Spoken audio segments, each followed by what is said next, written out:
ہمارے ملکوں میں ہمارے بیڈ روم تک آ چکا ہے، وہ ہمارے سٹنگ اور لیونگ روم میں پہنچ چکا ہے۔ میڈیا کے ذریعے، سوشل میڈیا کے ذریعے، گلوبلائزیشن کے ذریعے مغرب نے ثقافتی جنگ ایک دفعہ جیت لی ہے۔ تیرے صوفے ہیں افرنگی، تیرے قالین ایرانی، لہو مجھ کو رلاتی ہے جوانوں کی تن آسانی۔ وضع میں تم ہو نصارہ تو تمدن میں ہنود۔ یہ میں علماء کے لیے نہیں کہہ رہا، یہ میں ان کے لیے کہہ رہا ہوں جن پہ مغرب کا سکہ چل چکا ہے۔ یہ مسلمان ہیں جنہیں دیکھ کے شرمائیں یہود۔ تو مغرب کی ثقافتی یلغار نے ہمیں پریشان کر کے رکھا۔ یہ خارجی سطح کی بات ہے، اور اگر داخلی سطح پہ آ جائیں تو پوری مسلم دنیا میں جو قانون اس وقت چل رہا ہے، وہ کلا سے پوچھیں، وہ قانون بھی ہمارا بنایا ہوا نہیں ہے، وہ برٹش لا ہے، وہ قانون آزادی ہند ہے۔ پاکستان 1947 میں آزاد ہوا اور ایک ملک بنا، اور جو قانون آج بھی پاکستان میں چل رہا ہے وہ 1935 کا قانون آزادی ہند ہے۔ اگر ٹاٹ میں مخمل کے پیوند لگائے جائیں تو پھر اس سے گزارا نہیں چلتا۔ ایک دفعہ میں اسلام آباد میں اسلامک یونیورسٹی میں گیا، دا اسلامائزیشن آف لا کے اوپر ایک مقالہ پڑھنا تھا، اور حضرت ضیاء الامت جسٹس پیر محمد کرم شاہ الازہری نے بطور جسٹس آف شریعت کورٹ اسلامائزیشن میں کیا کردار ادا کیا۔ مقالہ میں نے پڑھا، جسٹس جواد ایس خواجہ جو ہمارے سپریم کورٹ کے چیف جسٹس رہ چکے ہیں، وہ سٹیج پہ آئے اور انہوں نے خود اپنے اس نظام سے پردہ انہوں نے خود ہٹایا، اور جو جملہ انہوں نے کہا وہ کیا تھا؟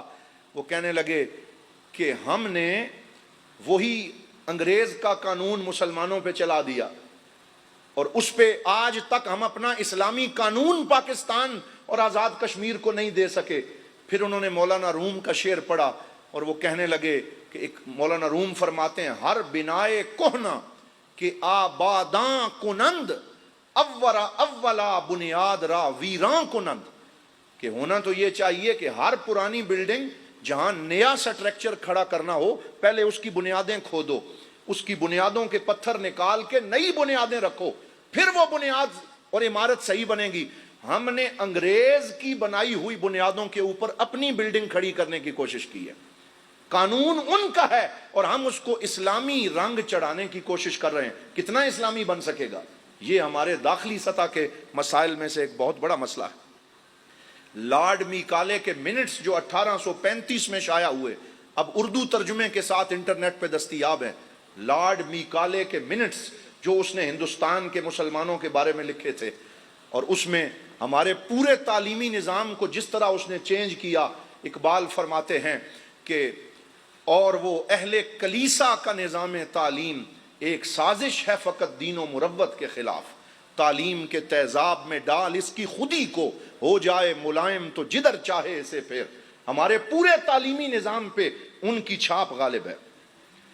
پھر ایک اور بات، ہمارے پاکستان اور اس بر صغیر کے مسلمانوں کا ذہن مغرب کے مقاصد کو قبول کر چکا ہے۔ یہ ہمارا داخلی چیلنج ہے کہ مغرب کے مقاصد کو ہم اندر اندر سے مان چکے ہیں۔ اقبال فرماتے ہیں، تیرا وجود سراپا تجلی افرنگ، تیرا وجود سراپا تجلی افرنگ، کہ تو وہاں کے عمارت گروں کی ہے تعمیر۔ کہ کیونکہ تجھے پڑھانے والا، تیرا سکول سسٹم سارے کا سارا مغرب سے آیا ہے، تو پھر سوچ بھی ساری کی ساری اور مقاصد بھی مغرب والے ہم اختیار کر چکے ہیں۔ لیکن اپنے ان تمام خارجی اور داخلی چیلنجز کو بالائے طاق رکھتے ہوئے افسوس ہوتا ہے کہ ہماری علمی دینی قیادت ایک دوسرے کو کافر ثابت کرنے میں مشغول ہے۔ میں آج آپ کے سامنے 3 اقوال اعلیٰ حضرت الشاہ احمد رضا خان فاضل بریلوی، امام عاشقان اہل سنت، 3 اقوال فتاوی رضویہ سے پیش کر رہا ہوں۔ پہلا قول سماعت فرمائیں۔ فتاوی رضویہ 12ویں جلد صفحہ نمبر 317 فرماتے ہیں، اہل کلمہ فرض قطعی ہے، اعلیٰ حضرت فرماتے ہیں فرض قطعی ہے کہ اہل کلمہ کے ہر قول و فعل کو اگرچہ بظاہر کیسا ہی شنی و فضی ہو، حتی الامکان کفر سے بچانے کی کوشش کریں۔ اہل کلمہ کے ہر قول کو چاہے جتنا بھی شنی ہو، فضی ہو، لیکن اسے کفر سے بچانے کی کوشش کریں۔ آگے فرماتے ہیں اگر کوئی ضعیف سے ضعیف، نحیف سے نحیف تعویل پیدا ہو جس کی روح سے حکم اسلام نکل جاتا ہو تو اس کی طرف جائیں، اور اس کے سوا اگر ہزار احتمال جانب کفر جاتے ہیں تو خیال میں نہ لائیں، یعنی کسی کے بارے میں ہزار احتمال اور آپشن کفر کے نکلتے ہیں اور کوئی بڑا کمزور آپشن ایمان کا نکلتا ہے، تو اعلیٰ حضرت فرماتے ہیں کفر کی طرف نہ جانا، اس کے اسلام کی طرف جانا۔ آج اعلیٰ حضرت کا نام لینے والوں کا رویہ کیا ہے، یہ سوال میں آپ کے اوپر چھوڑ کے جا رہا ہوں۔ ہم خود جائزہ لیں، اپنے گریبان میں جھانکیں، ہمیں کسی کے بارے میں ہلکا سا کوئی کفر کا ضعیف احتمال ملے، ہم 99 ایمان کے احتمال چھوڑ دیتے ہیں اور کفر کا ایک احتمال لے کے ہم اس کی پگڑی اچھالنا شروع کر دیتے ہیں۔ یہ رویہ کب تک رہے گا؟ ہم کب تک کفر کا بازار گرم رکھیں گے؟ یہ ہمیں سوچنا ہوگا۔ دوسرا قول سماعت فرمائیں، اعلیٰ حضرت لکھتے ہیں کفو من اہل اللہ ومن اہل لا الہ الا اللہ، جو لا الہ الا اللہ کہنے والے ہیں ان کی تکفیر سے رک جاؤ، باز آ جاؤ۔ لا تکفروہم بذنب، کسی گناہ کی وجہ سے انہیں کافر نہ کہو۔ فمن کفر اہل لا الہ الا اللہ فہو الی الکفر اقرب، فرمایا جس نے لا الہ الا اللہ کہنے والوں کی تکفیر کی وہ خود کفر کے زیادہ قریب ہو گیا، وہ اپنے پاؤں پہ اس نے کلاڑی چلا لی۔ تیسرا قول، جو کسی مسلمان کی نسبت یہ جانے یا جو کسی مسلمان کے بارے میں یہ چاہے کہ اس سے کفر صادر ہو، یعنی یہ خواہش رکھے کہ تھوڑا سا فلاں بندہ کوئی مجھے گنجائش دے اور میں کفر کی مہر اس پہ لگاؤں، جو آدمی اس کوشش میں رہے کہ کسی بندے سے کفر صادر ہو، وہ کفر کرے یا نہ کرے، یہ چاہنے والا بھی کافر ہو جاتا ہے۔ یہ چاہنے والا کافر ہو جاتا ہے کہ جو کسی کے بارے میں کفر کی گنجائشیں ڈھونڈ رہا ہے۔ تو ہمیں اپنے رویے بدلنے ہوں گے۔ ہمیں، وہ علامہ اقبال نے کہا تھا کہ قرب کے امکان پیدا ہوں، وصل کے امکان پیدا ہوں تیری تقریر سے، دیکھ کوئی دل نہ دکھ جائے تیری تحریر سے۔ اس لیے اپنی کالی بھیڑیں بھی ضرور نکالیں، لیکن ایسا نہ ہو کہ اپنی کالی بھیڑیں نکالتے نکالتے پگیاڑ آ کے ہماری سفید بھیڑیں بھی کھا جائیں۔ وہ جو باہر والے ہیں، وہ جو ہر وقت ہمارے اوپر نظر رکھے ہوئے ہیں، جو ہر وقت ہمیں توڑنا چاہتے ہیں، کہیں ہم ان سے بے فکرے ہو کے آپس میں ایک دوسرے کو کاٹتے رہیں اور کفر کا مقصد پورا ہوتا رہے۔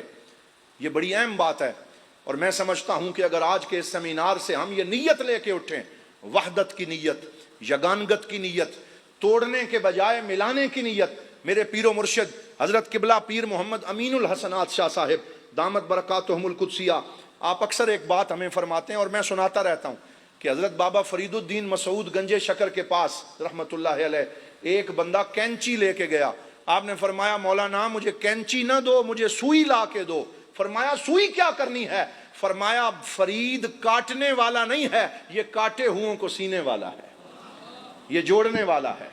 تو ہم تو حضرت بابا فرید الدین کے وارث ہیں، ہم تو خواجہ معین الدین چشتی اجمیری کے وارث ہیں، ہم تو شاہ ولی اللہ محدث دہلوی کے وارث ہیں، ہم تو اعلیٰ حضرت کے وارث ہیں۔ ہمیں توڑنا نہیں چاہیے، ہمیں ٹوٹے ہوئوں کو جوڑنا چاہیے اور ان کو قریب لانا چاہیے۔ اللہ تعالی ہمیں اس کی توفیق عطا فرمائے۔ جو مجھے وقت دیا گیا انشاءاللہ میں اسی میں اپنی معروضات سمیٹوں گا۔ ایک اور بات سماعت فرمائیں، کسی بھی تحریک کی کامیابی کے لیے 3 چیزیں ضروری ہوتی ہیں۔ بولیے کتنی؟ 3 چیزیں۔ پہلا ہوتا ہے نظریہ، جس نظریے پہ کوئی بھی تحریک چلتی ہے، چاہے وہ تحریک لبیک یا رسول اللہ ہو، چاہے وہ تحریک منہاج القرآن ہو، چاہے وہ بھیرا شریف کی علمی تحریک ہو، چاہے وہ سنی تحریک ہو، کوئی بھی تحریک، توجہ رکھیں، کوئی بھی تحریک وہ سب سے پہلے نظریے کی بنیاد پہ چلتی ہے۔ جس تحریک کے پاس نظریہ نہ ہو وہ تحریک کبھی بھی سروائیو کر سکتی نہیں۔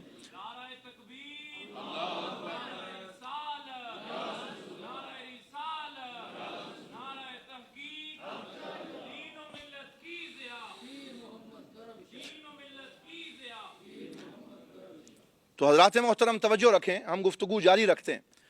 تو سب سے پہلی چیز نظریہ ہے، لیکن نظریہ خود چل کے کسی کے پاس نہیں جاتا.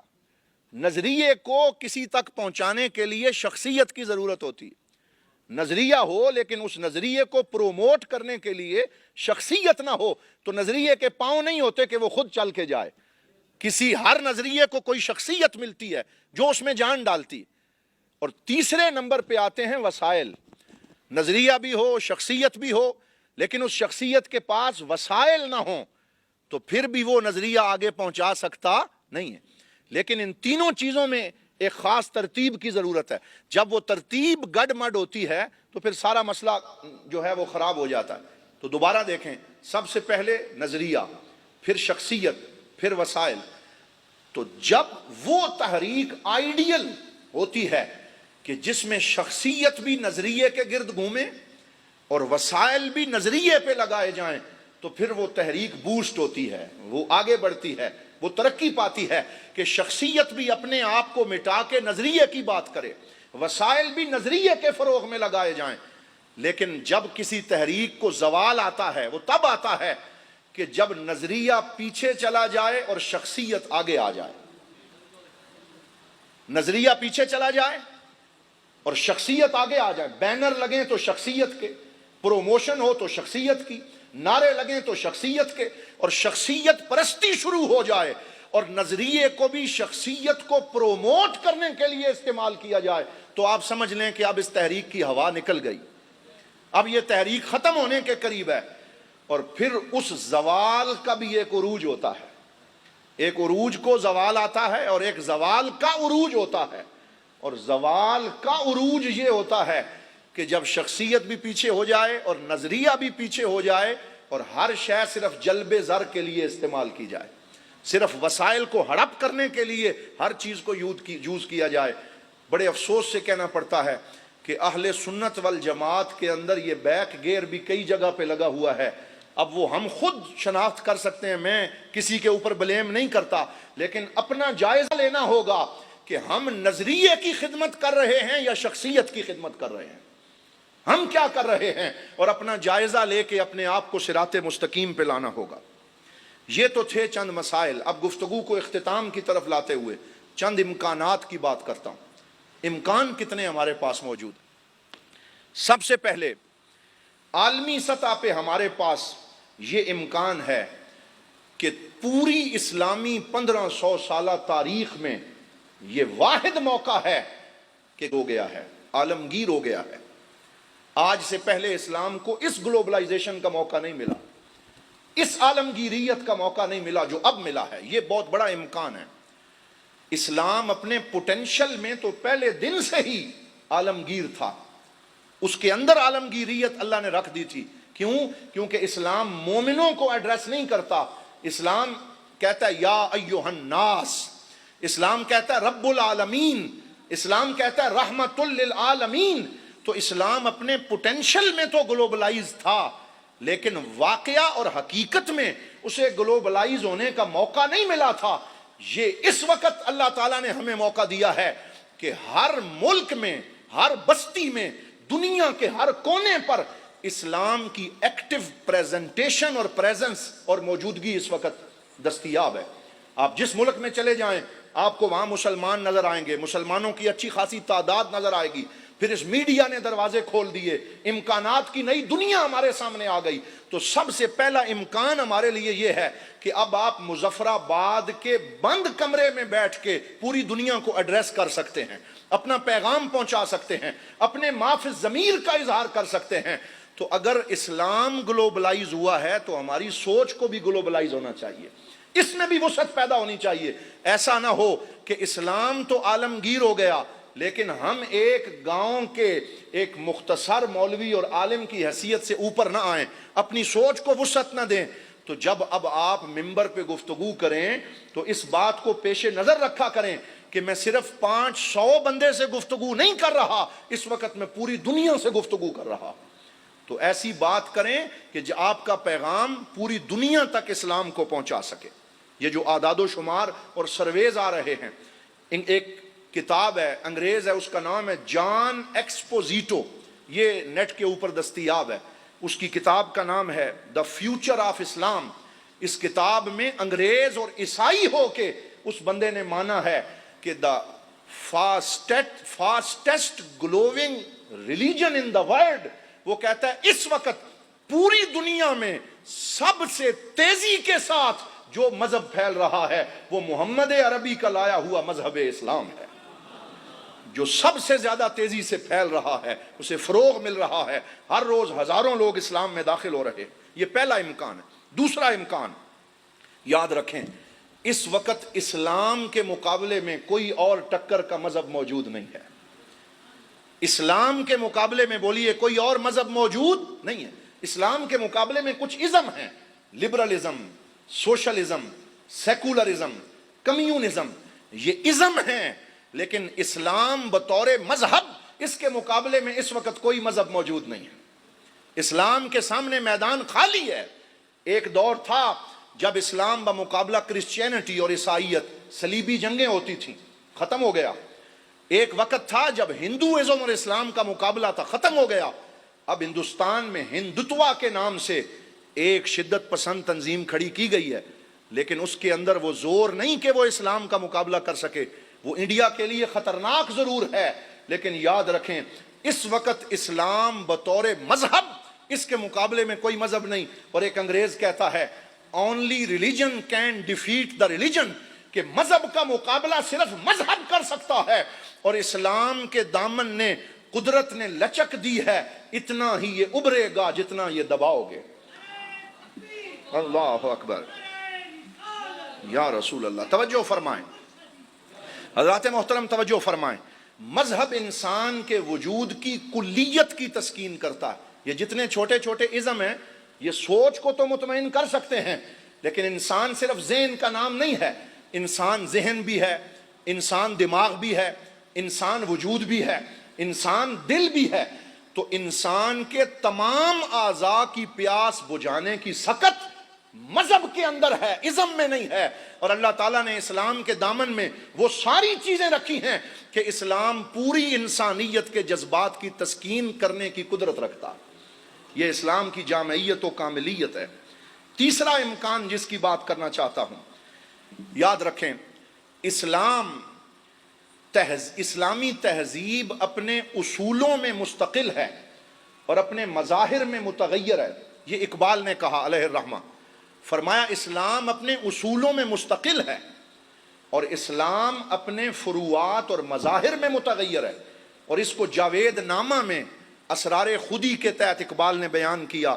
فرماتے ہیں ظاہر او انقلاب ہر دمے، باطن او از تغیر بے غمے.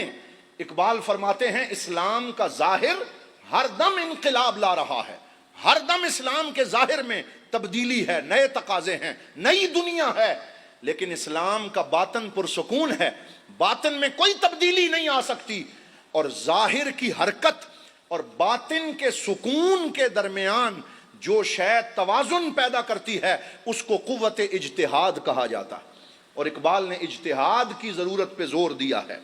تو اسلام کے سامنے اب یہ امکان موجود ہے کہ اسلام اس وقت اپنے لیے نئے مراکز تلاش کر رہا ہے. اسلام اپنے مراکز بدلتا رہتا ہے. علامہ نے فرمایا تھا کریں گے اہل نظر تازہ بستیاں آباد، میری نگاہ نہیں سوئے کوفہ و بغداد. تو اقبال اشارہ کر گئے کہ اسلام کے نئے مراکز سامنے آنے والے ہیں، نئی قوت سے اسلام اٹھنے والا ہے. لیکن ہم اہل سنت والجماعت کی ذمہ داری کیا ہے؟ اب میں 1 2 3 4 4 ذمہ داریاں صرف ان کا نام لے کے جا رہا ہوں کہ اس وقت ہماری ذمہ داریاں کیا ہیں. پہلی ذمہ داری، ہم رد عمل کی نفسیات سے باہر نکلیں. یہ ہماری پہلی ذمہ داری ہے. یہ جو ہم نے عادت بنا لی ہے کہ کوئی بات کرے گا تو ہم ریئیکشن دیں گے، ہم ریئیکٹ کریں گے. یاد رکھو جب تک ہم ریئیکٹ کرتے رہیں گے اور رد عمل دیتے رہیں گے ہم کبھی بھی فروغ نہیں پا سکتے، آگے نہیں نکل سکتے. ہمیں رد عمل کی نفسیات سے نکل کر پیش قدمی کرنی ہوگی، آگے بڑھنا ہوگا، اپنے مقاصد اور اہداف کو واضح کرنا ہوگا. ہماری پہلی ذمہ داری یہ ہے کہ ہم رد عمل دینا بند کریں. جیسے وہ لوگ آگے بڑھ کے ہمارے مسلک کے اوپر ہماری مقدسات کے اوپر اٹیک کر رہے ہیں تو ہم علمی اٹیک کریں. علمی اٹیک سمجھتے ہیں نا کہ ہم نے جھگڑا نہیں کرنا, ہم نے تلوار نہیں اٹھانی, دلائل کی قوت سے سامنے آئیں اور بتائیں کہ اسلام مذہب حق ہے, اہل سنت مذہب حق ہے. اگر آپ مجھے اجازت دیں تو میں ایک چبھتا ہوا جملہ یہاں کہنا چاہتا ہوں, لیکن وہ اپنے لیے بھی ہے اور آپ سب کے لیے. یہ مفتی منیب الرحمان صاحب کا جملہ ہے, یہ میرا نہیں ہے, اور ابھی شاید ان کا خطاب بھی ہوگا, آپ تصدیق کر سکتے ہیں, میڈیا پہ موجود ہے. ان سے کسی نے پوچھا کہ جناب آپ بریلوی ہیں یا آپ اہل سنت ہیں؟ یہ آپ نے شاید سنا ہوگا.